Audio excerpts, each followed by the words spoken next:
오늘 이 본문을 가지고 언약을 이루는 순종이라는 제목으로 함께 은혜를 나누고자 합니다. 우리는 계속해서 히브리서 11장을 가지고 믿음의 선진들에 대해서 살펴보고 있는데요. 오늘은 이삭에 대해서 살펴보고자 합니다. 특별히 이삭의 순종에 대해서 살펴보려고 하는데요. 이 이삭은 다른 믿음의 선진들에 비해서는 크게 주목을 받지 못했고, 또 성경에도 이 이삭에 대해서 그렇게 많이 기록하고 있지는 않습니다. 반면에 이삭의 아버지 아브라함에 대해서는 하나님이 그를 부르시는 과정을 시작으로 해서 하나님의 언약을 맺으시고 그 언약을 이루시는 과정을 상세하게 기록하고 있습니다. 하나님이 얼마나 아브라함을 사랑하셨는지, 얼마나 많은 은혜를 베푸셨는지, 아브라함이 어떻게 복의 근원이 되었으며 믿음의 조상이 되었는지를 자세히 기록하고 있습니다. 또 이삭의 아들 야곱에 대해서도 성경은 많이 기록하고 있습니다. 야곱이 태어날 때 형의 발뒤꿈치를 잡는 출생 과정에서부터 형 대신 아버지 이삭의 축복을 받는 과정과 그 결과 에서의 분노를 피해서 외삼촌의 그 집으로 밧단 아람으로 도망하는 과정을 자세히 기록하고 있습니다. 또 그 과정에서 베델에서 하나님을 만나는 장면들이 기록되어 있고, 외삼촌 나반의 집에서 20년을 지내는 동안에 4명의 아내를 얻는 것과 또 12명의 아들을 통해서 이스라엘의 12지파가 탄생하는 과정을 자세히 소개하고 있습니다. 그리고 또 얼핏 보면 잘 이해가 되지 않는 이상한 방법으로 재물을 모은 것이 나오는데, 외삼촌 나반과 약조하기를 얼룩 무늬가 있고 점 있는 것이 태어나면 다 야곱의 소유가 되기로 했잖아요. 그리고 나서 버드나무와 살구나무와 신풍나무 껍질을 벗긴 가지를 물가에 세워두었다가 건강한 양들이 임신하게 되면 그것을 세워놓고 비실비실한 양들이 임신할 때는 세우지 않아서 건강한 양들이 태어날 때는 다 점 있고 아름진 것들만 태어나고 흰 양들은 약한 양들만 태어났습니다. 그래서 이 야곱의 재물이 엄청나게 불어나는 과정들도 성경에서 자세히 기록하고 있습니다. 그리고 마침내 20년 만에 아버지 집으로 돌아가는 과정에서 하나님과 씨름하는 장면과 하나님께서 야곱 대신 이스라엘이라는 이름을 주는 과정도 기록되어 있고요. 야곱이 가장 사랑해서 채색 옷을 입혔던 요셉을 잃는 과정과 그 요셉을 기근을 피해서 애굽으로 내려가서 극적으로 만나는 장면들이 기록되어 있습니다. 그리고 노년의 야곱이 지팡이 머리에 의지해서 12아들에게 축복하는 내용과 야곱이 애굽에서 죽었을 때의 그 어마어마한 장래 행렬과 천국을 상징하는 가나안 땅에 묻히는 모든 과정들이 잘 기록이 되어 있습니다. 또한 이 이삭의 후손인 요셉에 대해서도 성경은 자세히 기록하고 있지만 이삭에 대해서는 그렇게 자세히 기록하고 있지는 않습니다. 하나님이 아브라함의 믿음을 시험하실 때에 이삭을 제물로 바치려 했다는 것과 이삭이 농사를 지어서 100배의 축복을 받은 내용이 기록되어 있는데, 사람들은 이것을 제물의 축복으로 착각하고 나도 저런 축복을 좀 받았으면 좋겠다 라고 부러워하기도 합니다. 그러나 여러분, 이것은 하나님이 이삭을 축복하는 것이 아니고 이삭을 약속의 땅으로 돌려보내기 위한 수완이었습니다. 그리고 성경에는 이삭이 야곱보다 에서를 더 사랑해서 하나님의 약속을 잊어버리고 야곱 대신 이삭을 축복하라고 했다는 것 등이 기록되어 있습니다. 그래서 이삭은 다른 믿음의 선진들보다 덜 중요한 사람처럼 보이기도 합니다. 이삭의 생애는 화려하거나 극적이지 않습니다. 조용한 사람처럼 보입니다. 그러나 오히려 그 점에서 더 중요한 교훈을 우리에게 주고 있는데요. 이삭의 순종을 통해서 하나님께서 아브라함에게 맺은 언약이 성취되었기 때문입니다. 이삭의 순종을 통해서 아브라함을 믿음의 조상이 되게 하시려는 하나님의 뜻이 이루어졌기 때문입니다. 오늘 말씀을 통해서 이삭의 순종이 어떻게 언약을 이루는 도구가 되었는지 살펴보고 우리의 삶 속에서 순종이 어떤 의미를 갖는지 살펴보면서 은혜를 나누고자 합니다. 이삭은 하나님이 주신 언약의 아들입니다. 하나님은 아브라함에게 아들을 주시겠다고 여러 번 말씀하셨고 그 아들을 통해서 아브라함의 자손이 하늘의 별과 같이 바다의 모래같이 많게 해주셨다고 말씀하셨습니다. 큰 민족을 이루게 하실 것이라고 말씀하셨습니다. 그리고 이삭의 후손들을 위해서 가나안 땅을 주시겠다고 약속하셨습니다. 이것이 하나님이 아브라함과 맺은 언약입니다. 이삭은 하나님께서 아브라함에게 주신 언약의 아들입니다. 그런데 사실 우리가 잘 아시다시피 아브라함은 하나님께 먼저 아들을 달라고 기도한 적이 없습니다. 아들을 주시면 하나님의 말씀에 순종하겠다고 서원하지 않았습니다. 하나님께서 일방적으로 아브라함에게 아들을 주시겠다고 말씀하셨고 그 아들을 통해서 당신의 아들들 하나님의 나라의 백성들을 만드시겠다고 말씀하셨습니다.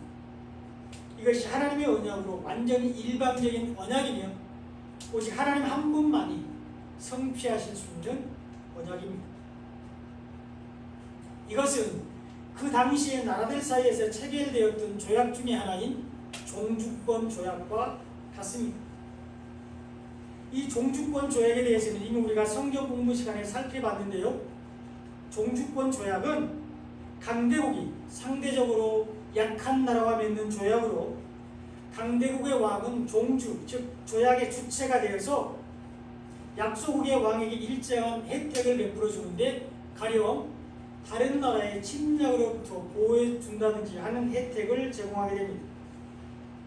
그리고 그 대가로 약소국의 왕은 이 종주국의 충성과 복종을 맹세하게 됩니다. 이것이 종주권 조약인데 이때 약한 나라의 왕은 두 가지 선택을 할 수 있습니다. 자기의 주권을 포기하고 계약 관계를 충실히 지켜서 종주국의 왕이 주는 혜택을 누리든지 아니면 스스로 국가 일을 해결하다가 멸망할 위기를 맞든지 선택해야 합니다.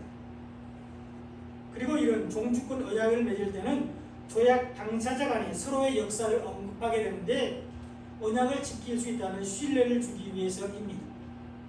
그래서 하나님도 이스라엘 백성들을 부르실 때 자신을 소개하는데 나는 너희를 애굽의 종되었던 너희를 부르신 하나님이다 이렇게 자기를 소개하고 있습니다.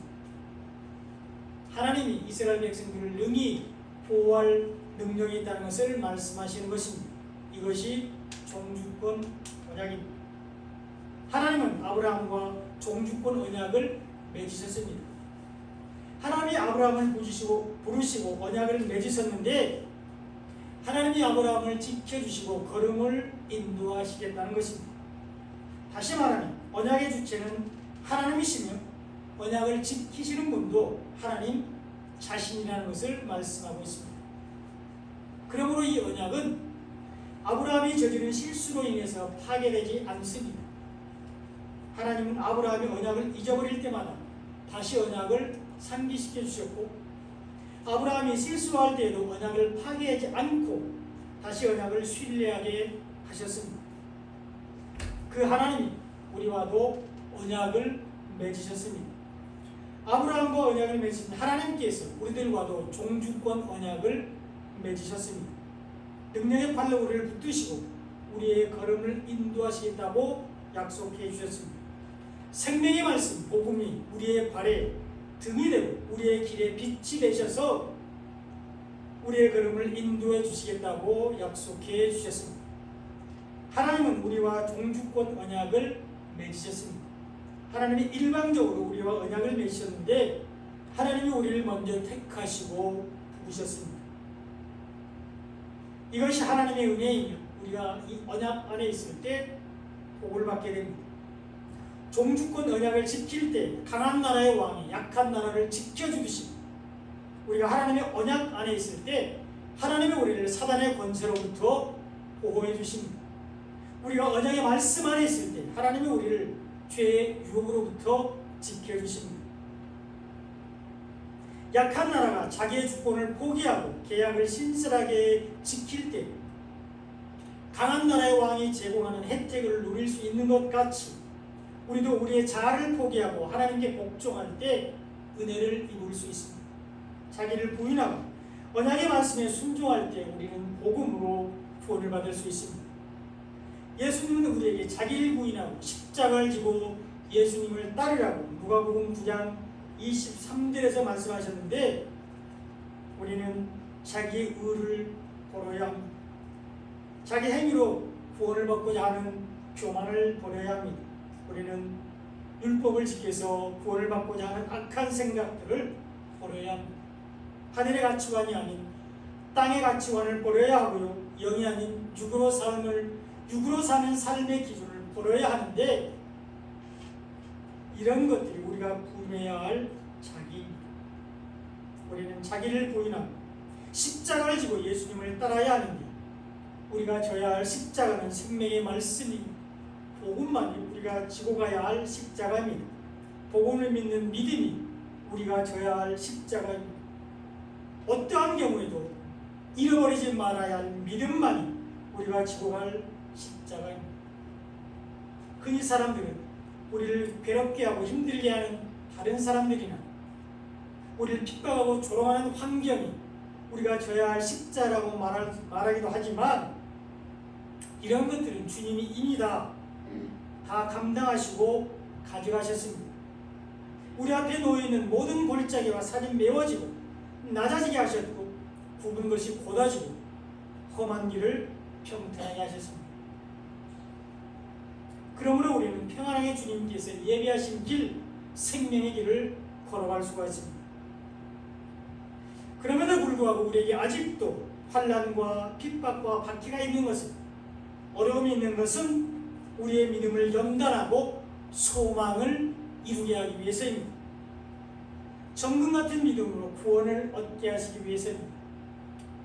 우리를 말씀으로 교훈하고 바른 길로 인도하시기 위해서입니다. 이것이 언약 안에 있는 사람들에 대한 하나님의 믿음의 시험입니다. 이 믿음의 시험을 통과한 사람들이 믿음으로 의롭다함을 얻게 되는 것입니다. 하나님은 아브라함과 종주권 언약을 맺으셨고 언약의 결과로 이삭이 태어났습니다. 이삭은 하나님이 주신 언약의 아들입니다.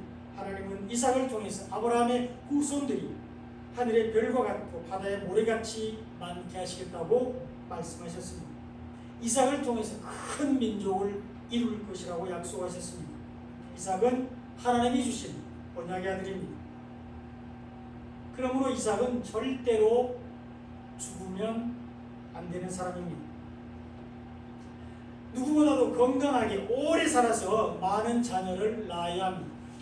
이삭을 통해서 하늘의 별과 같고 바다의 모래 같은 자손들이 태어나야 하기 때문입니다. 이삭의 후손들이 큰 민족을 이루어야 하기 때문입니다. 그러므로 하나님은 누구보다도 이삭을 잘 보살피고 또 형통한 길로 인도해야 합니다. 그런데 하나님은 아브라함에게 이삭을 제물로 바치라고 말씀하셨습니다. 아버지 아브라함이 이삭을 직접 죽여서 닭을 뜨고 제단 위에 올려놓고 불로 태워서 하나님께 향기로운 제물이 되게 하라고 말씀하셨습니다. 창세기 22장 2절에서 하나님은 아브라함에게 내 아들 내 사랑하는 독자 이삭을 데리고 모리아 땅으로 가서 내가 내게 일러준 한 산 거기서 그를 번제로 드리라 이렇게 말씀하셨습니다. 사랑하는 독자 이삭을 번제로 드리라고 말씀하셨습니다. 이해가 잘 안 되는 말씀입니다. 인간의 상식으로는 있을 수 없는 명령입니다. 이 이삭은 아들을 주시겠다고 말씀하신 뒤 25년이나 지나서 얻은 아들입니다. 많은 시행착오와 절망 끝에 아브라함이 100세, 사라가 90세에 낳은 아들입니다. 눈에 넣어도 아프지 않은 사랑스러운 아들입니다.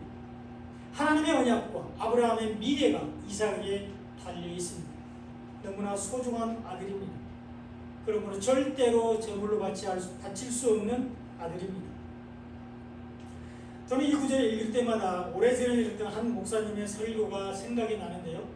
이 목사님에게는 자식들이 많았습니다. 10명인가? 정확히 기억나지 않는데 10명에서 12명 정도라고 얘기하는 것 같았습니다. 옛날이니까 그랬죠. 그런데 이 목사님에게는 자식이 없는 친구 목사님이 있었습니다. 그래서 그 많은 자녀들 중에 한 명을 입양 보내기로 했습니다. 누구를 보낼까 이제 고르기 위해서 자고 있는 자녀들을 바라보면서 생각합니다. 아, 얘는 첫째라서 안 되지. 얘는 둘째라서 그렇잖아도 구박받고 자랐는데 안 되겠지. 얘는 이래서 안 되고 쟤는 저래서 안 되고 쭉 가다가 마지막에 한 명이 남았는데 누구예요? 막둥이죠. 절대로 보낼 수 없습니다. 그렇게 10명이 넘는 아이들 중에도 입양을 보낼 자식이 한 명도 없었습니다. 죽는데 내주는 게 아니잖아요. 그 친구 목사님이 잘 기를 수도 있는데 그런데도 한 명은 입양 보낼 수가 없었습니다. 다 사랑하는 자식들이었어요. 그런데 단 하나밖에 없는 아들을 제물로 바친다는 것은 상상할 수도 없는 일입니다.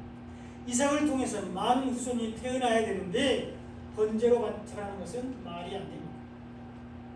그런데 하나님은 그런 아브라함에게 모리아 땅, 하나님이 지시한 한 산, 거기서 이삭을 번제로 드리라고 말씀하셨습니다.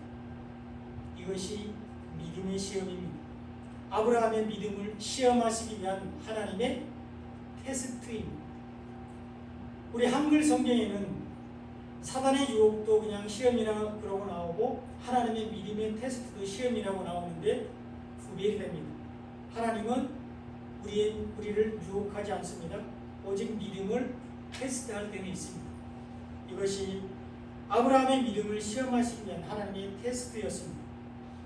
그러나 믿지 않는 사람들, 심지어 성도들 중에도 이 믿음의 시험을 이제 이해하지 못하고 하나님이 참 너무하시네 이렇게 생각하는 사람들이 있습니다. 어떻게 자식을 제물로 바치라고 할 수가 있어? 어떻게 자식을 죽여서 번제로 드릴 수 있어? 만약에 하나님이 나에게 저런 명령을 내렸으면 과연 나는 순종할 수 있을까? 이런 생각들을 해보게 되고요. 그리고 대부분은 나는 못해 이런 결론을 내리게 됩니다. 맞습니다. 우리는 자식을 제물로 바칠 수 없습니다. 자식을 죽여서 번제로 드릴 수 없습니다. 그러므로 이 시험은 자식을 제물로 바치라는 시험이 아닙니다. 자식을 죽여서 번제로 드리라는 시험이 아닙니다. 하나님의 언약을 믿느냐 안 믿느냐의 시험입니다. 하나님의 약속을 믿느냐 안 믿느냐의 시험인 것입니다. 하나님은 이삭을 통해서 아브라함의 후손들을 많게 하시겠다고 약속하셨습니다. 이것이 하나님 아브라함과 맺은 언약입니다. 언약은 반드시 지켜져야 하고 또 지켜집니다. 그러므로 하나님은 이삭을 죽이실 마음이 전혀 없으십니다. 하나님은 이삭을 제물로 받으실 계획이 전혀 없으십니다. 언약을 이루셔야 하시기 때문입니다. 하나님 되셔야 하기 때문입니다. 만약에 이삭이 죽는다면, 그래서 언약이 이루어지지 않는다면 하나님은 전능하신 하나님이 되실 수가 없고 우리의 믿음도 헛것이 됩니다. 하나님의 말씀을 믿는 것은 믿음인데 하나님의 말씀이 이루어지지 않기 때문입니다. 그러므로 이삭은 결코 죽을 수도 없고 죽지 않는데 그것을 증명해주는 단어가 바로 이 모리아 땅, 하나님이 지명해주신 한 산 거기입니다. 이 모리아 땅은 오르난의 타작마당에 있는 곳입니다. 구약 성경에 보면 다윗이 나라가 강盛하자 인구조사를 했습니다. 그런데 그것이 하나님께 죄가 되었습니다. 하나님이 도와주셔서 나라가 강대하게 되고 평안하게 됐는데 자기의 백성들, 수많은 군사들 때문에 그렇게 된 줄 알고 자기의 백성들을 계수하게 했습니다. 이것이 하나님께 범죄하게 되었고 하나님이 이스라엘에 전염병을 내리셨는데 그때 다윗이 이 오르난의 타작마당에서 하나님께 제사를 드림으로 재앙이 그쳤습니다. 역대상 21장 18절로 19절에 보면 여호와의 천사가 가덱에 명령하여 다윗에게 이르시기를 다윗은 올라가서 여부수 사람 오르난의 타작마당에서 여호와를 위하여 제단을 쌓으라 하신지라 이에 가시 여호와의 이름으로 이런 말씀대로 다윗이 올라가니라 이렇게 기록되어 있습니다. 하나님은 죄를 뉘우치고 회개하는 다윗에게 오르난의 타작마당에서 제단을 쌓으라고 말씀하셨습니다. 그리고 다윗이 오르난의 타작마당에서 드린 번제와 화목제물을 받으시고 재앙을 붙이셨습니다. 그러자 다윗이 이렇게 고백했는데 역대상 22장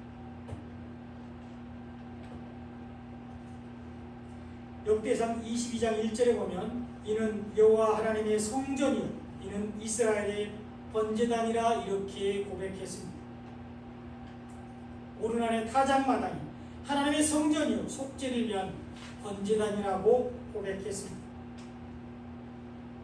그리고 이 고백대로 솔로몬이 이곳에 예루살렘 성전을 건축했습니다. 역대하 3장 1절에 보면 솔로몬이 예루살렘 모리아산에 여호와의 전 건축하기를 시작하니 그곳은 전에 여호와께서 그의 아버지 다윗에게 나타나신 곳이요 여부수 사람 오르난의 타작마당에 다윗이 정한 곳이라 이렇게 증명되고 있습니다. 솔로몬은 자기 아버지 다윗 왕이 하나님께 제단을 쌓았던 오르난의 타작마당에 다윗이 준비한 재료를 가지고 예루살렘 성전을 건축했는데 그곳에 이스라엘 백성들의 속죄를 위한 제단이 있었습니다. 그리고 이 모리아산에서 예수님이 우리를 위해서 십자가를 지셨습니다. 마태복음 27장 33절에서 36절 같이 한번 읽어보겠습니다. 시작. 골고다 즉 회고리의 곳이라는 곳에 이르러 쓸개탄 포도주를 예수께 주어 마시게 하려 하였더니 예수께서 맛보시고 마시고자 하지 아니하시더라. 그들이 예수를 십자가에 못 박은 후에 그 옷을 제비 뽑아 나누고 거기 앉아 지키더라. 예수님이 골고다에서 우리를 위하여 십자가를 지셨는데 이 골고다는 예루살렘 성문 밖 모리아산에 있는 언덕입니다. 그곳에서 예수님은 우리를 위해서 스스로 제물이 되셨습니다. 히브리서 13장 10절로 12절에 보면 우리에게 제단이 있는데 장막에서 섬기는 자들은 그 제단에서 먹을 권한이 없나니 이는 죄를 위한 짐승의 피는 대제사장이 가지고 성소에 들어가고 그 육체는 영문 밖에서 불사릅니다. 그러므로 예수도 자기 피로서 백성을 거룩하게 하려고 성문 밖에서 고난을 받으셨느니라 이렇게 기록되어 있습니다. 예수님이 모리아산 골고다 언덕에서 우리를 위하여 거룩한 피를 흘리셨습니다. 예수님을 상징하는 짐승의 피를 지성소 위에 뿌렸을 때 백성들의 죄가 사해진 것 같이 우리는 예수님의 보혈로 깨끗함을 입었지만 예수님은 성문 밖 골고다에서 죽으셨습니다. 이곳이 하나님께서 아브라함에게 이삭을 바치라고 지정하신 한 장소입니다. 그러나 그곳 하나님께서 지정하신 장소에서 죽은 것은 이삭이 아니었습니다. 뿌리 숯불에 걸려 있었던 한 순양이 죽었고요. 다윗도 소나양이나 염소 등 가축으로 번제와 화목제물을 드렸습니다. 그리고 예수님이 우리를 위해서 죽으셨습니다. 모리아산에서 죽으신 분은 바로 예수님이십니다. 그러므로 하나님은 처음부터 이삭을 죽이실 마음이 전혀 없었습니다. 언약의 아들은 이삭의 피를 받으실 뜻이 전혀 없었습니다. 다만 아브라함의 믿음을 시험하기 위해서 이삭을 제물로 바치라고 말씀하셨는데 아브라함은 믿음으로 이 믿음의 시험을 잘 통과했습니다. 오늘 본문 17절에 보면 아브라함은 시험을 받을 때에 믿음으로 이삭을 드렸으니 그는 약속들을 받은 자를 그 외아들을 드렸느니라 이렇게 기록되어 있습니다. 아브라함은 믿음으로 이삭을 제물로 바치라는 하나님의 말씀에 즉각적으로 순종했습니다. 하나님의 명령을 받은 바로 그 당일에 아브라함은 즉시 번제에 쓸 나무를 준비했습니다. 그리고 이튿날이 되자 아침에 일찍 일어나서 이삭과 두 종을 데리고 하나님이 일러주신 산으로 갔습니다. 아브라함은 이삭을 제물로 바치라는 하나님의 명령 한치의 망설임이나 주저함이 없었습니다. 즉시 순종했는데 하나님이 이삭을 죽은 자 가운데서 도로 살리실 것을 믿었기 때문입니다. 오늘 본문 19절을 다 같이 한번 읽어보겠습니다. 시작. 그가 하나님이 능히 이삭을 죽은 자 가운데서 다시 살리실 줄로 생각한지라 비유컨대 그를 죽은 자 가운데서 도로 받은 것이니라. 아멘. 아브라함 하나님이 능히 이삭을 죽은 자 가운데서 다시 살리실 줄로 생각했습니다. 이삭을 통해서 많은 자손을 주신다는 언약을 믿었기 때문입니다. 이삭을 통해서 큰 민족을 이루실 것이라는 하나님의 약속의 말씀을 믿었기 때문입니다. 이것이 믿음이며 이것이 하나님을 믿는 것으로 의롭게 되는 길입니다. 믿음으로 아브라함은 믿음의 조상이 되었습니다. 아브라함은 언약 때문에 하나님이 이삭을 죽이지 않으실 것과 설령 죽는다 할지라도 약속 때문에 다시 살리실 것을 믿었습니다. 성경에서 이것을 증명해 주고 있는데요. 창세기 22장 3절로 4절에 보면 아브라함이 아침에 일찍 일어나 나귀의 안장을 지우고 두 종과 그 아들 이삭을 데리고 번제에 쓸 나무를 쪼개 가지고 떠나 하나님이 자기에게 일러주신 곳으로 가더니 제3일에 아브라함의 눈을 들어 그것을 멀리 바라본지라 이렇게 기록되어 있습니다. 아브라함은 3일 길을 걸어서 하나님이 일러주신 곳으로 갔습니다. 아브라함이 3일 길을 걸어서 하나님께서 지정하신 장소로 갔는데 여기서 말하는 3일 길, 우리의 쉴 곳, 안식을 위해서, 우리의 대적을 물리치기 위해서 우리보다 3일 길 먼저 가신 예수님을 예표하고요, 우리의 속죄와 구원을 위한 예수님의 죽으심, 음부에 내려가심과 부활을 상징합니다. 이것이 3일 길입니다. 또한 하나님이 일러주신 곳, 하나님이 지정하신 장소는 앞서 우리가 살펴본 모리아산으로서 이곳에서 죽으신 분은 바로 예수님이십니다. 하나님은 아브라함이 이삭을 제물로 바치기 위해서 떠날 때부터 이삭을 죽이지 않을 것을 보여주시는 것입니다. 그래서 아브라함은 시험을 받을 때 믿음으로 이삭을 드릴 수 있었습니다. 믿음의 시험을 잘 통과할 수 있었습니다. 그런데 이 모든 것은 이삭의 순종이 없었으면 불가능했습니다. 이삭의 순종이 아브라함과 하여금 믿음의 시험을 잘 통과하게 했고요, 아브라함을 믿음의 조상이 되게 했습니다. 이삭의 순종이 하나님이 아브라함과 맺은 언약이 이루어지게 했습니다. 잘 생각해 보시면 아브라함이 이삭을 제물로 바치려고 했을 때에 아브라함은 이미 늙은 상태였고요, 이삭은 충분히 반항할 수 있는 나이였습니다. 아브라함은 이미 이삭을 낳을 때부터 노경이었고 이삭은 번제에 쓸 나무를 자신이 직접 지고 갈 정도로 성장한 상태였습니다. 그러므로 아브라함이 자신을 결박하려고 할 때, 또 제단 위에 올려놓으려고 할 때, 칼을 들어서 자신을 죽이려고 할 때 이삭은 충분히 저항할 수 있었습니다. 오히려 이삭은 아브라함을 제압할 수 있는 힘을 가지고 있었습니다. 그러나 이삭은 저항하지 않고 순종했습니다. 다만 이렇게 질문한 적은 있습니다. 번제로 쓸 양이 어디 있느냐고 아브라함에게 질문했습니다. 그리고 하나님이 자기를 위하여 친히 준비할 것이라는 아버지 아브라함의 말을 전적으로 믿었습니다. 그래서 제단이 완성이 되고 제물을 잡을 시간이 될 때까지 제물에 대해서 다시 묻지 않았습니다.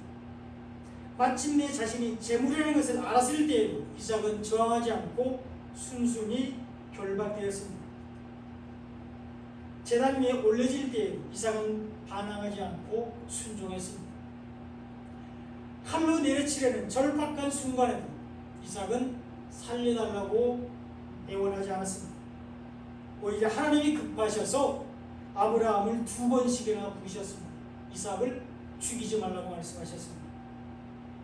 이삭의 순종이 아브라함으로 하여금 믿음의 시험을 잘 통과하게 했고, 이삭의 순종이 아브라함을 믿음의 조상이 되게 했습니다.